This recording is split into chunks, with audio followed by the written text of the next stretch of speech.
You've been lied to about dealing with narcissists. They told you to stay calm, be patient, be nice, no matter what.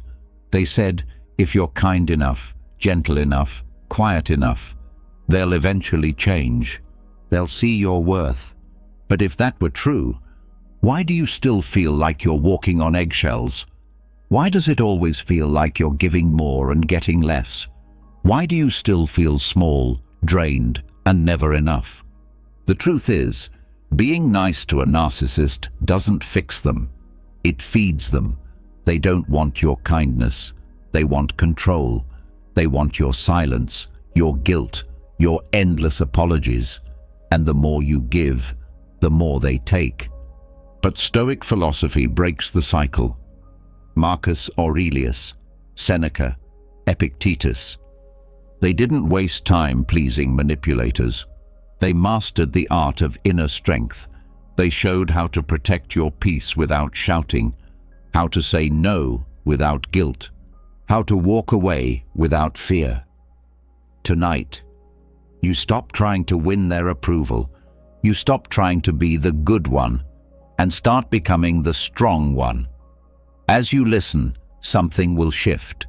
Your mind will quiet. Your chest will feel lighter. Your power will return. And when tomorrow comes, you won't be afraid of upsetting them. You'll be ready to protect yourself, to set boundaries, to stop being nice, and start being free. This isn't just another lesson. This is your moment. Are you ready? Let's begin. You start to feel it, that quiet strength building beneath the surface, the weight that used to sit on your chest every time they walked into the room. It's starting to lift. The fog is clearing, and in its place, a simple truth is standing tall. You don't need to prove anything to them. You never did.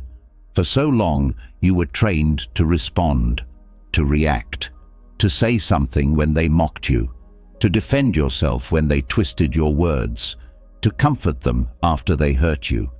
You kept giving them little pieces of yourself, one reaction at a time. You thought it was keeping the peace, but it was only feeding the fire. Every reply, every explanation, every emotional response became fuel for their control. The Stoics knew better. Epictetus, born a slave and yet a master of freedom, understood something most people still haven't learned today.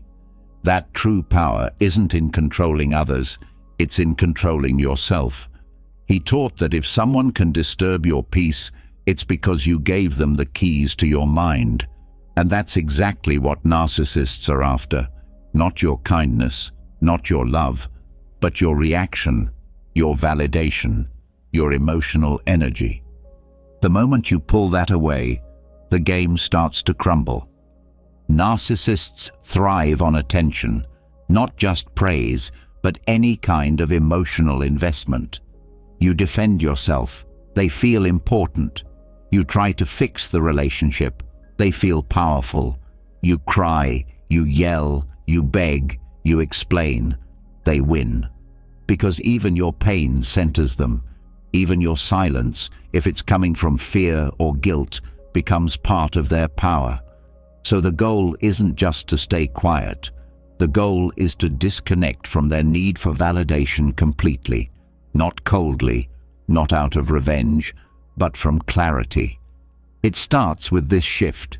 Your worth does not live in someone else's approval, not even a little bit. That idea alone can break the cycle. Epictetus said, "If someone succeeds in provoking you, realize that your mind is complicit in the provocation." Let that sink in. He didn't say the other person is innocent. He didn't say you deserve to be mistreated. What he said is that the moment someone else pulls your strings and you dance, you've given up control of your own mind. That's what narcissists are counting on, that you will keep needing them to see you, hear you, validate you, that you'll keep reacting. So what happens when you stop? At first, it feels strange, empty even, like you're breaking a pattern your nervous system has become addicted to. You expect them to be angry, and maybe they are, but you're not angry anymore. You expect them to lash out, and maybe they do, but it doesn't land the way it used to, because now you know your peace is yours. You've learned to keep your energy to yourself, not as punishment, but as protection. When you no longer seek their approval, their ability to punish you disappears. That's how narcissistic control works. It's built on your hope. Your hope that maybe this time, if you're kind enough, calm enough, nice enough, they'll see you differently, that they'll love you the way you love them. But the Stoics didn't rely on hope. They relied on discipline, on the ability to recognize where power truly lives. And it's never in begging for validation from someone who uses it like a weapon. You might still be in contact with them. Maybe it's a family member, a partner, a co-worker. But you're not available the way you used to be. Not emotionally, not mentally. You stop over-explaining. You stop defending yourself against false accusations. You stop clarifying your intentions just so they won't twist your words. You know who you are, and you don't need them to confirm it. That's where the shift happens. Validation is subtle. It's not just compliments. It's the way you try to prove you're not the villain in their story. The way you reread your texts to make sure you don't sound cold. The way you apologize just to keep the peace, even when you've done nothing wrong. Every one of those moments is a thread they use to pull you back in. And when you cut those threads, they lose grip, not just over your actions, but over your thoughts. Stoicism doesn't ask you to become emotionless. It asks you to become aware, to recognize that not every thought deserves your attention, that not every person deserves your energy, and that silence, when it comes from clarity, not fear, is the most powerful message you'll ever send, because it says, I am no longer available for manipulation. There will be moments where they try harder. Narcissists don't like losing control. They'll provoke you, flatter you, guilt-trip you, test you. They'll try to draw you into the old dance with phrases like, so now you don't care anymore, or, wow, I guess you've changed. But you don't flinch, because you have changed. You no longer hand your power to people who abuse it. When you stop reacting, they call you cold. When you stop explaining, they call you cruel. But that's not the truth. You're not being cruel, you're being clear. And that's what they fear most. Because once you're clear, they can't confuse you anymore. You start to see through their tactics, and their words lose their edge. You realize that you were never the problem. You were just the one who cared too much, in a place where that care was taken for granted. That ends now. From a Stoic lens, your job is to tend to your own character. That's it. What others say, how they twist your intentions, how they react to your boundaries, that's not your responsibility. Epictetus taught that some things are within our control and some things aren't. Your actions, your values, your words, those are yours. Their ego, their games, their approval, that belongs to them. Let them keep it. Let them spiral. Let them chase validation elsewhere. You're done playing that part. It takes practice. You'll slip up sometimes. You'll feel the urge to explain, to fix, to fight for your side of the story. That's okay. You're unlearning years of conditioning. What matters is that you come back to this truth. Your value does not rise or fall based on how they see you. You are not here to keep them happy. You are here to protect your peace. Narcissists fear your detachment because it leaves them powerless. But that's not your concern. You're not detaching to punish them. You're detaching to protect the part of yourself that was always worthy, but spent too long looking for proof in the wrong places. You no longer hand them your emotions like weapons. You don't need them to understand you anymore. That need was keeping you stuck. Now you simply understand yourself. You respond when you choose to. You engage when it aligns with your values. You withdraw when it doesn't. Not with anger, not with drama, just with quiet confidence. Because when your self-worth isn't built on their validation, they can't take it from you. There's a freedom in this, a stillness you might not have felt in years. It doesn't mean you don't care. It means you care deeply, but you've stopped leaking that care into a void. You've stopped watering a plant that was never going to grow. You've stopped hoping that someone who constantly misunderstands you will one day decide to finally see you. You see yourself now, and that's enough. So you go about your day with a lighter step. You don't dread the next conversation. You don't rehearse your responses. You don't stay up replaying the argument in your head. You know where your boundaries are. You know what you'll tolerate. You know what kind of peace you're building. That's the life Stoicism teaches you to create. Not a life free of difficulty, but a life where you are free from unnecessary suffering. You've learned that true validation doesn't come from their approval.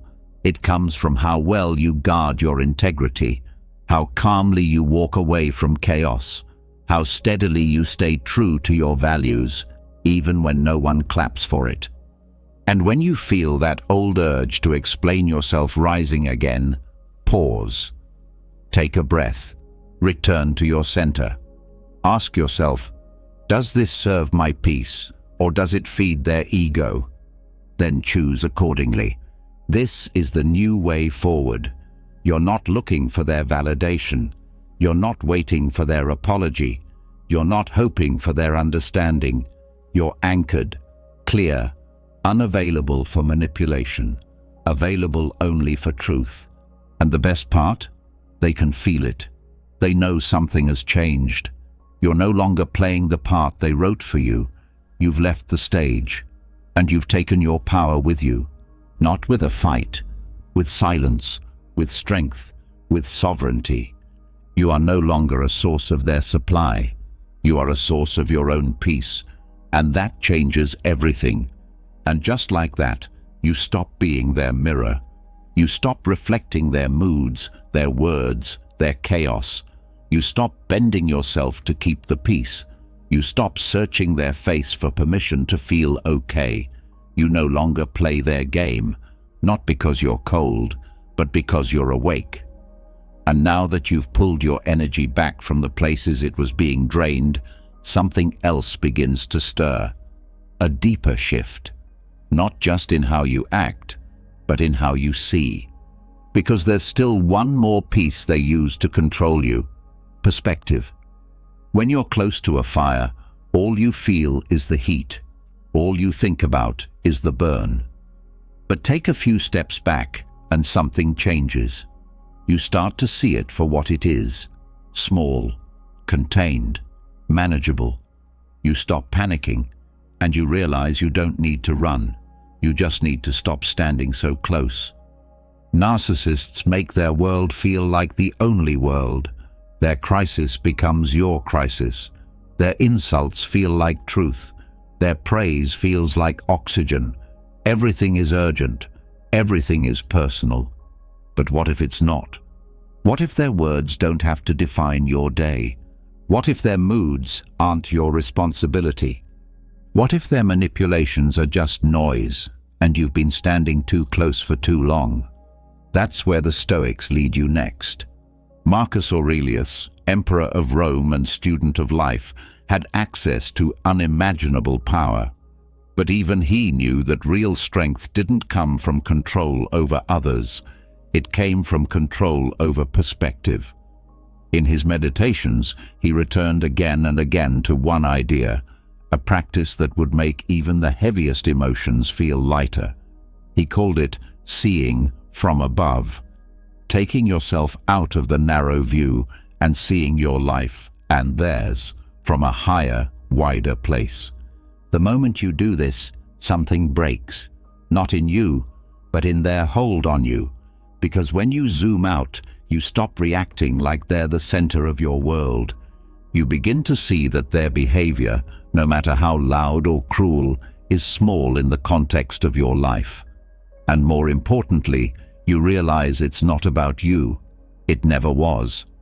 They may throw accusations like daggers. They may twist stories to stay in control. They may create drama just to stay relevant. But from a higher view, it all starts to look like a pattern, a cycle they've likely repeated with others. Not a reflection of your worth, but a reflection of their wound. And when you can see it that way, you stop needing to fix it. You stop needing to win the argument. You stop needing to change their mind, because you've changed your view. This shift doesn't mean you don't care. It means you care wisely. It doesn't make you heartless. It makes you sovereign. The practice is simple in form, but powerful in effect. When you're caught in the emotion of it, when the narcissist is pressing your buttons or pulling on your guilt, pause. Take a breath. Then mentally rise. Picture yourself stepping back, further and further, pulling out from the scene, from the room, from the building, from the city, further still. The person who feels unbearable suddenly looks different, small, temporary. One person among billions, one moment among millions. This isn't detachment in the cold sense, it's detachment in the liberating sense. You're not erasing reality, you're expanding it, you're widening the frame, and in doing so, you take back your peace. From this place, you stop obsessing over their opinion. You stop overthinking that one sentence they said. You stop holding your breath for their validation. Why? Because the game only works when your world shrinks down to them, when you make them your son, your judge, your measure of enough. But when you step outside that lens, when you hold space for your whole life, your growth, your values, your journey, their voice becomes quieter. Not because it changed, but because it's no longer the loudest thing in your head. That is the power of a higher view. You also start to see their behavior with clarity, not mystery. Narcissists want confusion. They want you guessing. Am I the problem? Did I overreact? Maybe they're right. Maybe I was being too sensitive. But when you view from above, the fog lifts. You see that gaslighting is not complexity, it's cruelty in disguise. You see that love bombing followed by withdrawal is not passion, it's a tactic. You see that hot and cold behavior is not a trauma bond, it's manipulation dressed up as intimacy. From a distance, the puzzle pieces fit together, and suddenly you stop playing detective in a story that was never about truth. You realize you don't need more data. You don't need more apologies. You don't need to understand why they act the way they do. You just need to stand far enough back to remember who you are. This shift affects everything. You don't argue the same way anymore because you no longer feel the need to convince them of your worth. You don't spiral when they ghost you because you see the pattern and you know it's not about you. You don't chase after closure because you've already found it in clarity. This isn't about superiority. The Stoics weren't interested in being better than others. They were interested in truth. And the truth is, when you stay too close to chaos, you start mistaking it for normal. When you don't pull back, you forget there's a world beyond their control. The view from above gives you access to that world again. It helps you remember that you have a future that has nothing to do with their approval. That there are people out there who don't play games to feel powerful. That peace isn't something you earn by staying silent through mistreatment. It's something you claim by stepping into your full self. When you start practicing this shift regularly, something else happens. Your nervous system starts to trust you again. Because you're no longer reacting from survival, you're responding from awareness. You're seeing their chaos, and you're saying, "That's not mine to carry." You're seeing their guilt trips, and replying, "I see what this is, and I'm not playing." And over time, you stop losing sleep over people who used to control your entire day. This mental space doesn't just help you survive narcissistic relationships. It helps you rewire your relationship with yourself. You stop over-personalizing. You stop making their bad behavior a measure of your value. You stop over-correcting every time someone disapproves, because now you see how small those moments really are. The Stoics weren't removed from emotion. They were just masters of proportion. They knew that pain, when zoomed in too close, feels like the whole world. But when you zoom out, when you remember how brief life is, how vast the universe is, how fast time moves, the pain becomes bearable. It becomes something you can carry, not something that crushes you. You start using this view in more than just conflicts. You use it when you're tempted to doubt yourself. You use it when fear creeps in. You use it when someone tries to pull you back into the old role of fixer, savior, pleaser. You pause, you rise, you breathe. You remember, this moment is not the whole picture. And from that place, you choose wisely. You choose which battles are worth your breath.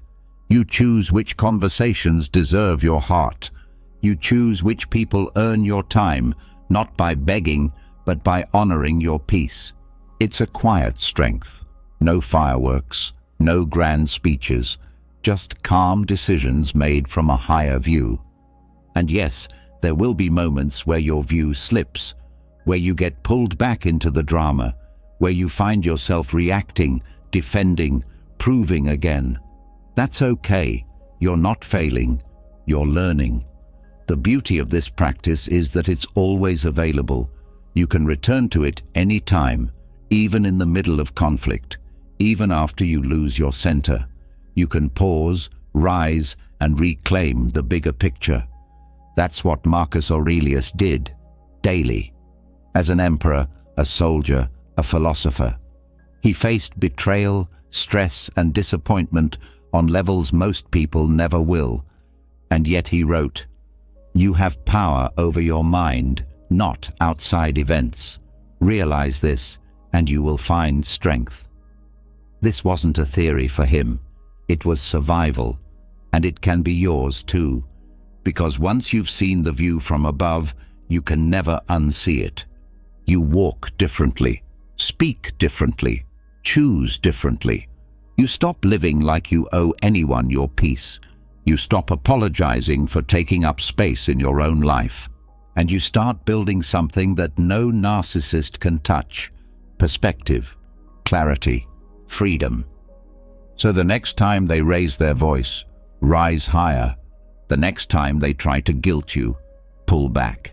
The next time they rewrite history to stay in control, look down from that quiet hilltop in your mind and say to yourself, "This is not my truth. This is not my storm. This is not my prison. I'm done standing close to the fire. I can see clearly now, and I choose peace." This is the view from above. This is where you begin again, on your terms, with your eyes wide open, and the rest of your life waiting to meet you. And once you've seen things from above, it changes what you're willing to carry. You stop letting guilt shape your decisions. You stop giving your time to people who thrive on emotional chaos. You stop allowing manipulation to feel like obligation, because from a higher place, you understand something that used to be hidden. Guilt is often the tool, not the truth.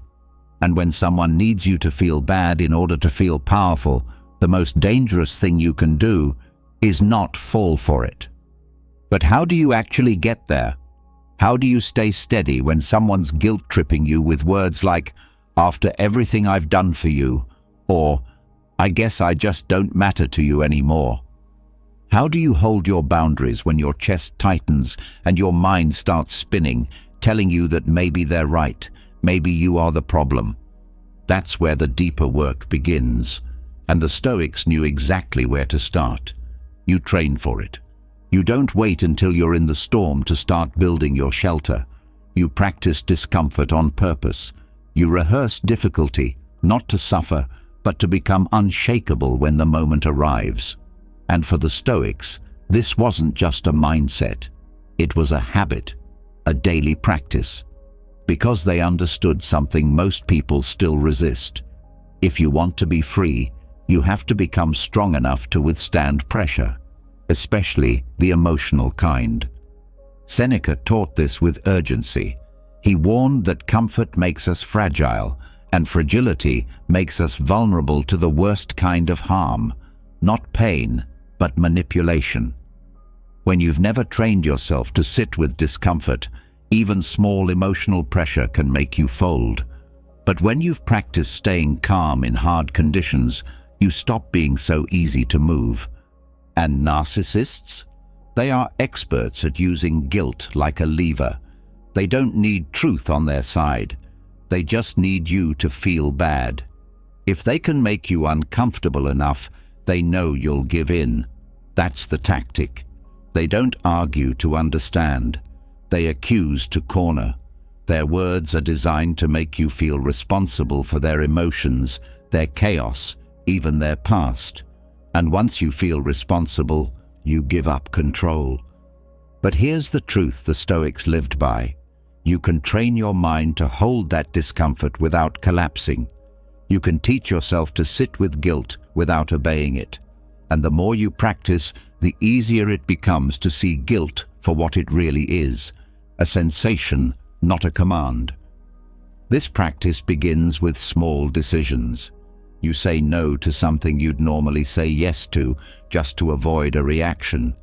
You hold your ground when you know they're baiting you into feeling bad. You let someone feel disappointed without rushing to fix it. And yes, it feels hard. Your chest might tighten, your mind might panic, but you stay, you breathe, you observe. And in that moment, you realize something powerful. Discomfort won't break you. You can survive it. You don't need to escape it by people-pleasing. You don't need to explain yourself into exhaustion. You don't need to earn forgiveness for things you never did wrong. You just need to sit with the emotion and let it pass. That's what voluntary discomfort builds. Tolerance, not apathy, not avoidance, but real emotional strength. The kind that lets you look someone in the eye while they try to shame you and not flinch. The kind that lets you walk away without needing them to understand why. The kind that stays steady even when their words are sharp, their tone is cold, and their timing is cruel. This is not easy work. It takes time, because guilt doesn't just live in the mind, it lives in the body. It shows up as pressure in your chest, a knot in your stomach, a voice in your head whispering, "Just give in, just make them happy." But when you've trained through discomfort, you know that voice isn't truth, it's habit, and habits can be broken. Seneca practiced sleeping on the floor, eating basic meals, wearing rough clothes, not to punish himself, but to remind himself that he could endure discomfort and still be free. In the same way, you can practice small acts that remind your nervous system, "I can do hard things and still be okay." It might be something as simple as going for a walk without your phone, just to feel the itch of disconnection and not scratch it. It might be holding a boundary in a conversation, even when your hands are shaking. It might be staying quiet while they try to provoke you, because you know you don't need to defend what's already true. And each time you do it, something shifts. You start to respect yourself more, not because you're winning, but because you're no longer abandoning yourself just to keep the peace. You stop bending your truth to avoid tension. You stop apologizing for doing what's right for you. And here's what narcissists can't stand. They lose their grip the moment guilt stops working. When they accuse you and you don't rush to explain. When they play the victim and you don't jump into rescue mode. When they withhold affection and you don't beg for it back. That's when the game falls apart. Because what they count on is your discomfort being louder than your values. So you practice turning the volume down. You expose yourself to small discomforts, not to be hard, but to be honest. You tell someone no and sit with the awkward silence. You walk away from an argument you used to fight to win. You let people misinterpret you, and you don't go chasing after their understanding. And slowly, you stop being controlled by the fear of being misunderstood. You stop treating someone's disappointment as proof that you failed. You stop rushing to fix things that were never yours to fix in the first place. This doesn't mean you become numb. You'll still feel, you'll still care, but you'll care wisely. You'll feel deeply without being consumed. And that's what Stoic strength looks like. Not emotionless, but untouchable by manipulation. You also begin to see patterns you missed before. You notice how guilt-tripping always shows up at the exact moment you try to set a boundary, how their hurt feelings only appear when you say no, how their compliments always come right before a request. You see the rhythm, the script, the setup, and instead of falling into the trap, you step over it. That's what training does. It creates awareness. You no longer respond to guilt blindly. You respond with intention. You ask, is this mine to carry? And more often than not, the answer is no. You don't need to explain your peace. You don't need to prove your goodness by sacrificing your mental health. And you don't need to live in fear of being seen as the villain in their story. Let them tell it. You're not here to control the narrative. You're here to live in alignment. This is how you become immune to emotional blackmail, not by building walls, but by building resilience. You don't stop caring. You stop over-functioning. You stop over-apologizing. You stop over-giving in exchange for crumbs of approval. And when they say, you've changed, they're right. You've changed in the most important way. You're no longer available for manipulation that wears the mask of love. You're no longer seduced by guilt that pretends to be connection. You're no longer afraid of tension because you've trained your body to know it won't destroy you. And that training becomes your shield. It allows you to move through life with a new kind of grace, the grace that comes from not abandoning yourself, from choosing integrity over comfort, from choosing truth over appeasement. And if that makes someone uncomfortable, let it. You're not here to soothe someone else's dysfunction. You're here to stand in your clarity. Every act of voluntary discomfort is a step closer to that clarity. Every small moment of saying no, of holding your ground, of letting the silence speak for you, these are your reps, your mental strength, your emotional armor. And over time, guilt stops working. Not because you've become hard, but because you've become whole. You're no longer afraid of the weight of your own truth. You're no longer trying to protect people from their own reactions. You're no longer carrying blame that doesn't belong to you. This is what it means to rehearse misfortune, not to live in fear, but to live in freedom.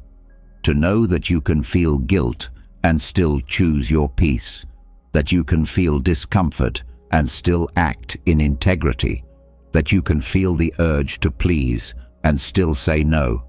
And once you know that, no narcissist can use guilt to hold you hostage ever again. You've trained for this. You're ready. And once you've built that quiet resistance to guilt, something becomes clear. You were never powerless. The discomfort they used to weaponize was never your enemy. It was your teacher. And now that you've learned to sit with it, not flinch from it, you've earned the ability to do what most people never dare to. Take full responsibility for your energy. No more reacting to get peace. No more giving to be liked. No more explaining just to be understood. You stop feeding the system that's been draining you from the start. And for the first time, you understand the root of it all, the supply chain. Narcissists don't just want your presence. They want your reaction. They want your attention, your emotional labor, your time, your confusion, your need for closure. This is what fuels them. This is how they stay in control, not by force, but by access. They don't always break down doors. Sometimes they wait for you to leave the door cracked open. And here's where the shift happens. You realize they don't stop on their own. They don't wake up and say, maybe I should stop draining this person. They don't suddenly lose interest in controlling the narrative. They only stop when they no longer have access to what keeps them powerful, your energy. This is where the Stoic lens becomes non-negotiable. You stop waiting for them to change. You stop hoping they'll realize what they're doing. You stop making their behavior the focus. And instead, you do the one thing they can't undo. You cut the supply. Not with cruelty, not with punishment, but with precision. Stoicism teaches that what's outside your control should never dominate your life. And here's the hard truth. It is not your job to fix the narcissist. It is not your job to get them to see you. It is not your job to keep explaining your perspective. It is your job to take full responsibility for where your energy goes. That's the only control you ever really had. And now it's time to use it. When you see that every emotional response is a transaction, it changes how you show up, because they're not always looking for praise. Sometimes they thrive on your defensiveness. They thrive on your anger. Even your silence, if it's laced with guilt or anxiety, keeps the connection alive. They know they still have space in your mind, and for them, that's enough. Cutting supply doesn't mean cutting contact, although sometimes that's necessary too. Cutting supply means cutting the emotional current. You stop showing up with emotional offerings. You stop being the one to fix the mood, clarify the misunderstanding, fill the awkward silence. You stop responding like you owe them your peace just because they're uncomfortable without it. They might say you're being distant, cold, heartless, but what you're actually being is sovereign. You've simply decided that not everyone deserves your energy, especially when they misuse it. And for the first time, you're applying the one rule Stoicism returns to again and again. Protect what's yours, not your reputation, not your ego, your peace, your inner world. The part of you that determines how you move through life, no matter who you're dealing with. This requires a new kind of awareness. You start asking yourself, am I giving energy to this out of habit or choice? You pause before you reply to that baiting message. You resist the urge to explain your intentions one more time. You hear the sarcasm in their voice, and you choose silence over reaction. Because now you're watching the patterns, not just their words. You're watching the energy exchange. And that's when things begin to shift.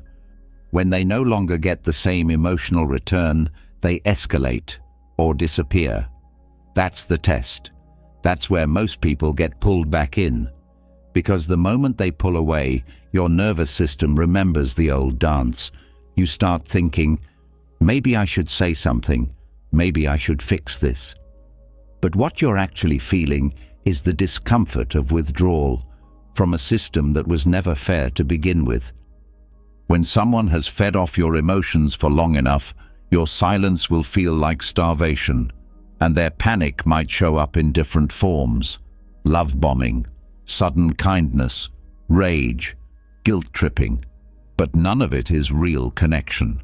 It's just the system trying to rewire itself.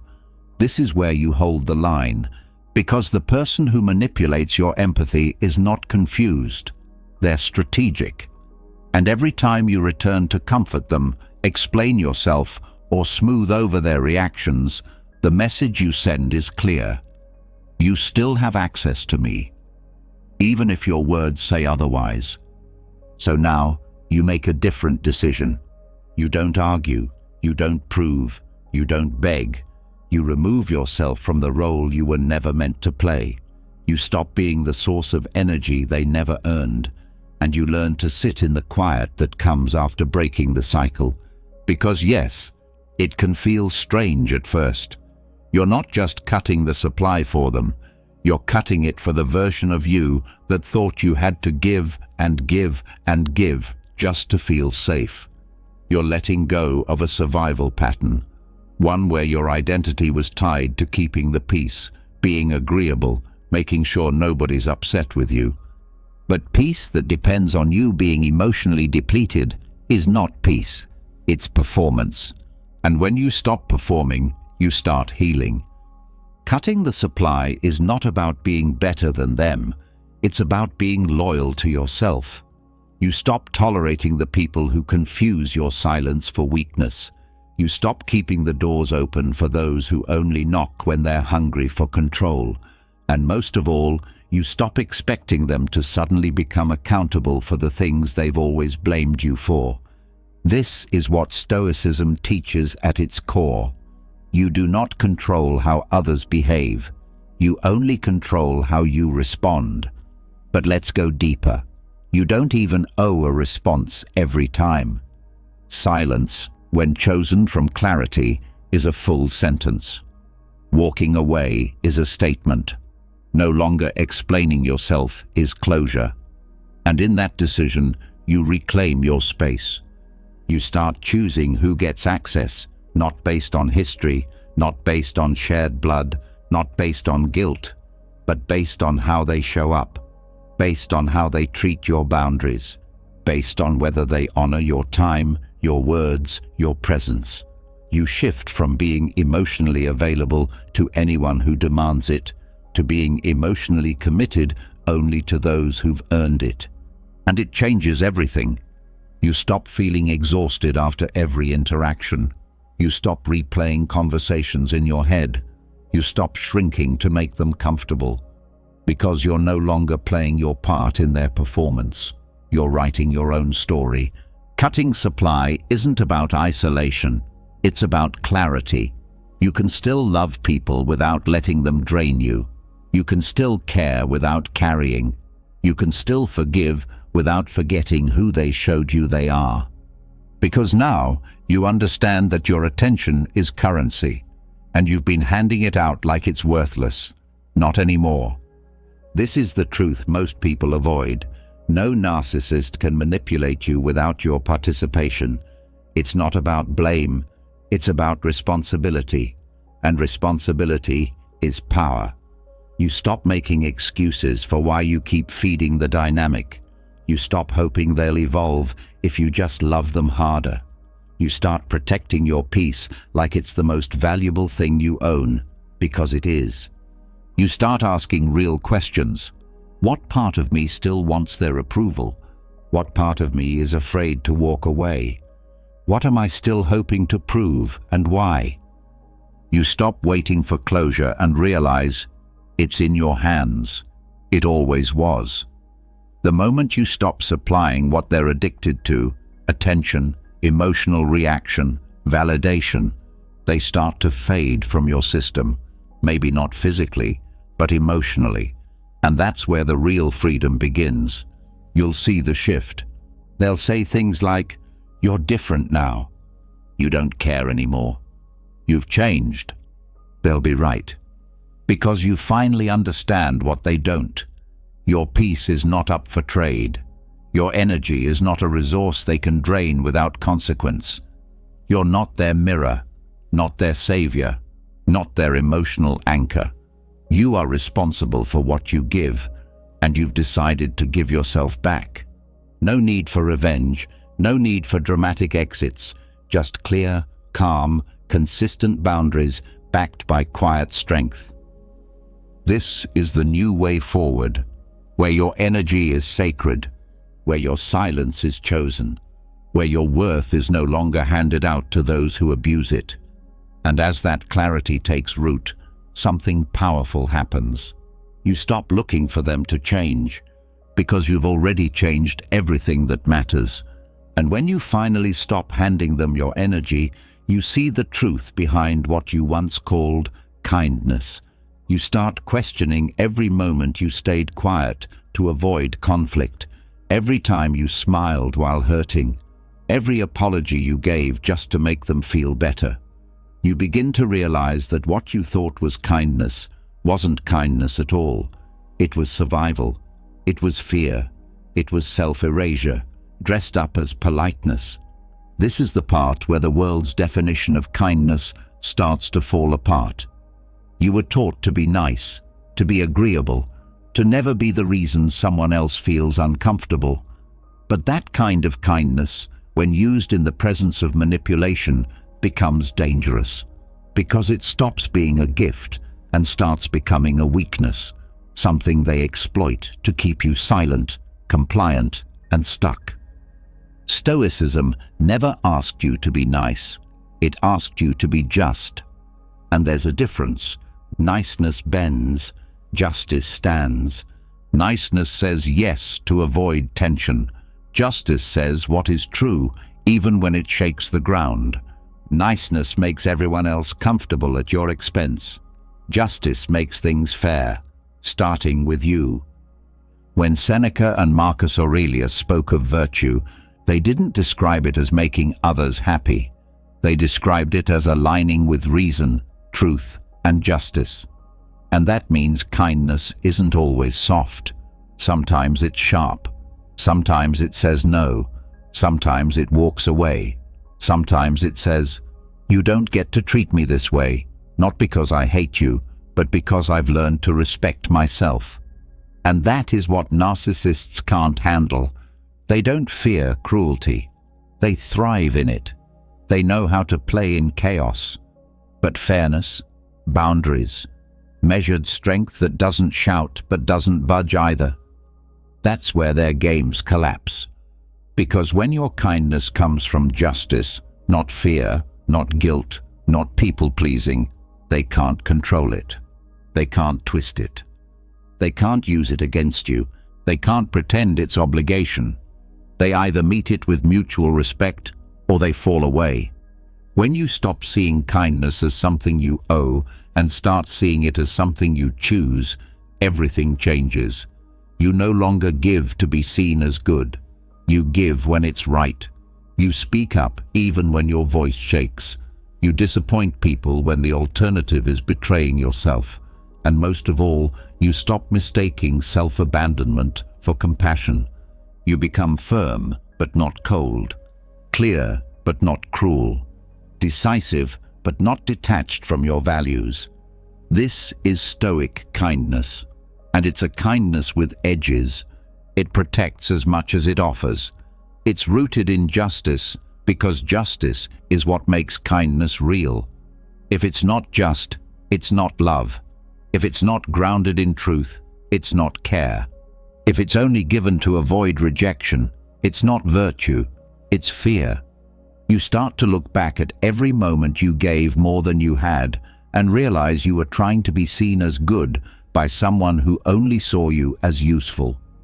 That's the difference between justice and people-pleasing. One is built on dignity, the other is built on survival. You were not wrong for caring, but it's time to care in a new way, with boundaries, with self-respect, with the wisdom to know when someone is only around to take. This is what Stoicism offers, a deeper filter. Before you act, before you speak, you pause and ask, is this kind, or is this just safe? If it's safe but dishonest, you don't say it. If it's kind but firm, you stand by it. If it's true but uncomfortable, you let it live. Because justice doesn't serve comfort, it serves truth. This lens helps you identify the difference between selfless and self-neglecting.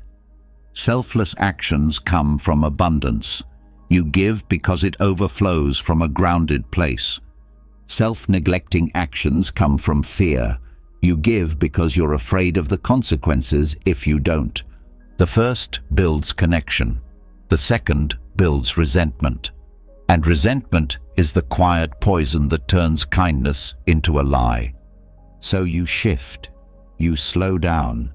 You start making decisions from the inside out, not from fear of being seen a certain way, but from alignment with what's fair. Not just fair to them, fair to you. That means no longer accepting apologies that come with conditions, no longer giving multiple chances just because you're scared to look harsh, no longer helping someone who only remembers you when they need something, no longer softening your truth so they feel comfortable ignoring it. This isn't hardening your heart. This is letting your heart finally tell the truth. You realize that kindness without justice always asks you to give too much, to forgive too fast, to hold your tongue when something needs to be said, to offer love where there's no respect. And slowly, it erodes you. Stoic kindness, on the other hand, makes space for discomfort. It says, I can love you and still say no. It says, I can be polite and still protect myself. It says, I will not hurt you, but I will not allow you to hurt me, and call it love. You stop confusing silence with peace. You stop confusing tolerance with maturity. You stop confusing passivity with strength. And you begin to feel what justice really is, not punishment, not retribution, but balance. The kind of balance that says, my needs matter too. The kind of balance that knows when to step in and when to step away.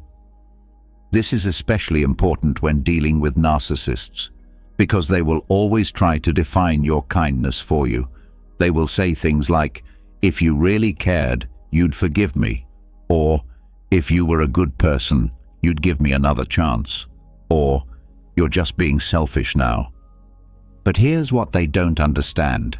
Real kindness isn't built on demand. It's built on discernment. You're not withholding love. You're offering truth. And sometimes the truth is, I can't let you near me anymore. Sometimes the truth is, you crossed a line I will not unsee. Sometimes the truth is, what you call love was control, and I'm not going back. These are not cruel truths. These are just truths. They are what set you free. They are what build a life where you don't have to keep recovering from people you let stay too long. You begin to respect yourself in a new way. Not because you've become hardened, not because you've stopped loving, but because you've started choosing who gets the privilege of your love. You learn that your kindness is a powerful force, and like any power, it must be guarded, directed, protected. You don't just hand it out to anyone who asks for it. You give it where it grows, where it's matched, where it's valued. You also learn that being just sometimes means being misunderstood. People who benefited from your softness may not like your strength.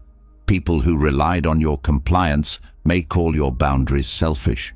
People who were comfortable with your silence may say you've changed. And you have. You've stopped performing a version of kindness that costs you your health, your peace, your truth. And you've started practicing a kind of kindness that can't be manipulated. Because it doesn't need to be liked to exist. It just needs to be aligned. Justice isn't always loud. Sometimes it looks like quietly walking away. Sometimes it looks like letting someone misjudge you and not rushing to fix it.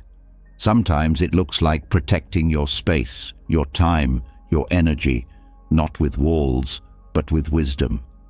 You're not less loving because you stopped making excuses for people. You're not less good because you stopped making peace with behavior that hurt you. You're not less kind because you finally told the truth, even when it shook things. You're becoming just. And that's what Stoicism calls real virtue. Not the performance of goodness, but the practice of it. The kind that knows when to say yes, when to say no, and when to say nothing at all. The kind that no longer allows kindness to be your cage. The kind that makes you free. And once you begin living from justice instead of approval, something powerful happens. Your words become intentional. You no longer speak to smooth things over. You no longer explain yourself just to be understood. You stop using your voice as a way to stay safe in places that are not safe for your spirit. And what fills that space, once full of apologies and justifications, is something even more powerful. Silence. Not the kind that hides or avoids, but the kind that speaks without needing sound. The kind that says more than words ever could. The kind that rattles people who rely on your reactions to feel in control. In Stoic philosophy, Zeno taught that words are tools, not weapons, not noise, not something to be wasted. Speech, he believed, should serve virtue. It should align with reason, with value, with restraint. And when it doesn't, it's better to say nothing. In a world where people talk to prove, to provoke, to dominate, choosing silence becomes a radical act of strength. In the context of a narcissistic relationship, silence becomes something else entirely. It becomes protection. It becomes clarity. Because what narcissists want more than anything is your voice. Not for connection, but for control. They want your defense, your explanation, your apology, your anger, your confusion. They want your words because your words give them proof that they still matter to you. Even your outrage feeds them. This is why silence, when chosen from clarity, is devastating to a narcissist's control. It ends the loop. It breaks the script. It forces them to sit in the emptiness they're always trying to avoid. But silence is not easy at first. It feels wrong when you've spent your whole life explaining, fixing, rescuing. You've been trained to speak every time someone misunderstands you. You've been told that if you don't reply, you're weak, rude, or dishonest. But silence rooted in integrity is none of those things. It is presence without performance. It begins with small choices. You start recognizing when a response is not required. When someone provokes you with accusations that twist your words, you feel the urge to defend, but you don't. You feel the pressure to clarify, but you resist. You recognize that nothing you say will change their mind, because their mind is already made up. You start choosing peace over persuasion. You stop offering your voice to conversations that are not grounded in respect. You stop reacting to guilt trips. You stop explaining yourself to people who never cared to listen in the first place. And you realize that silence isn't weakness, it's wisdom. Because silence gives you time to think, to return to yourself, to ask, is this worth my energy? It creates a pause between their chaos and your response. That pause is where your power lives. This is not the silence of avoidance. It is the silence of someone who no longer negotiates with manipulation. Someone who has learned that not everything deserves a reply. Someone who refuses to give their peace away in the name of being polite. This kind of silence comes from deep self-respect. It's not cold, it's clear. It doesn't seek revenge. It seeks stillness. It doesn't scream, "I'm right." It simply stops engaging where dignity is not present. When you practice this, you'll see how people react. Some will respect it. Others, especially those used to feeding off your attention, will escalate. They may become louder, meaner, more desperate for a response. But your silence will hold, because it's not the absence of words, it's the presence of boundaries. In Stoic thinking, this is alignment with nature. Nature doesn't rush to explain, it simply is. A mountain doesn't argue with the storm. A tree doesn't plead with the wind. They stay rooted, grounded. That's what silence teaches you, to stay rooted while the storm passes. And when the narcissist realizes they can no longer trigger you, the game starts to fall apart. Without your voice to keep the performance alive, they are left with their own noise. And often, that silence exposes what your words used to protect, the lie. Your words once filled in the blanks, covered the gaps, made their behavior seem normal. Without them, everything becomes visible. Their manipulation, their lack of accountability, their patterns. Your silence holds up a mirror, and it forces them to confront what they've been avoiding. But that's not your responsibility anymore. Silence also gives you space to observe, to see who tries to earn your voice and who expects it without effort. You start noticing who speaks to understand and who speaks to dominate. You begin saving your energy for those who respect it. In conversations where you used to feel small, your silence becomes the thing that makes you tall. You don't fill the awkward gaps with fake laughter. You don't overshare just to be liked. You don't downplay your needs to avoid tension. You let the silence speak for you. Because it does speak. It says, "I'm not available for this game." It says, "You don't get to decide my truth." It says, "I know who I am, and I no longer need your permission." This is a different kind of power, one that doesn't depend on being louder. It depends on being anchored. You also begin to see that silence doesn't mean shutting down emotionally. You still feel deeply. You still care. But now, your care is selective. Now, your expression is intentional. You're not silent because you have nothing to say. You're silent because not everything deserves to be said. You stop oversharing with people who use your vulnerability against you. You stop offering clarity to those who distort your words. You stop speaking into voids that only echo back manipulation. Instead, you speak less and listen more, not to others, but to yourself. You start hearing your intuition again. You start hearing what you've been silencing all along, your truth. And it's been waiting patiently for you to create space for it. In Stoic practice, silence is not about being passive. It's about being aligned. It's about speaking when it serves virtue, and withholding speech when it would only serve ego, yours or theirs. Narcissists want you in your ego. They want you defending, performing, reacting, because that's where they win. But when you stay silent, not from fear but from clarity, they have nothing to hold on to. You'll notice a strange peace in this practice. You'll feel lighter. You'll stop replaying conversations in your mind. You'll stop second-guessing what you said because you'll be saying less, but with more meaning. And that alone can begin to rebuild your sense of self. Silence becomes your reset, your anchor, your boundary. It becomes the place you return to when things feel heavy, the pause that prevents you from spiraling, the space where your thoughts settle before they become words. And the more you practice it, the more you realize you never owed anyone a response they weren't willing to earn. You never had to defend yourself to people committed to misunderstanding you. You never had to explain your worth to someone who only listened to what suited them.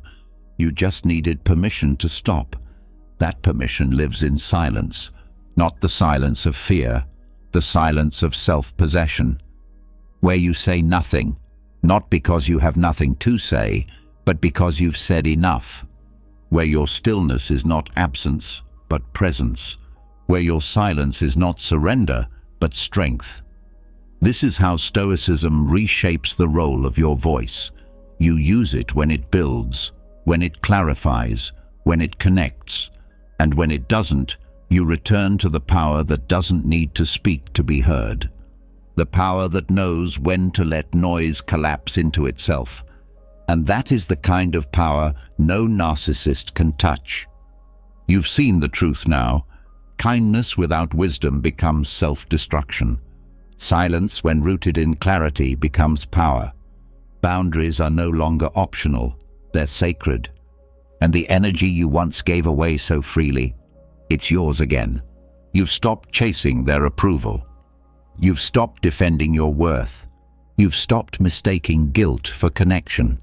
Now, you move differently, calmer, stronger, untouchable in ways they'll never understand, because you're not playing their game anymore. You're living by Stoic law now, rooted in reason, driven by virtue, and completely in control of the one thing they can never take from you, your mind. So don't just listen to this once. Come back to it when you feel yourself slipping into old patterns. Let it remind you, you owe no one your peace, not even the ones who demand it the loudest.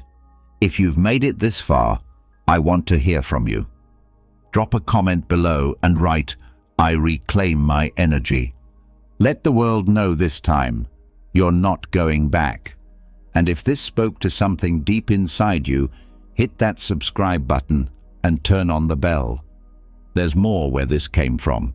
More clarity, more strength, more tools to build the life you deserve on your terms. Your transformation doesn't end here. It starts now.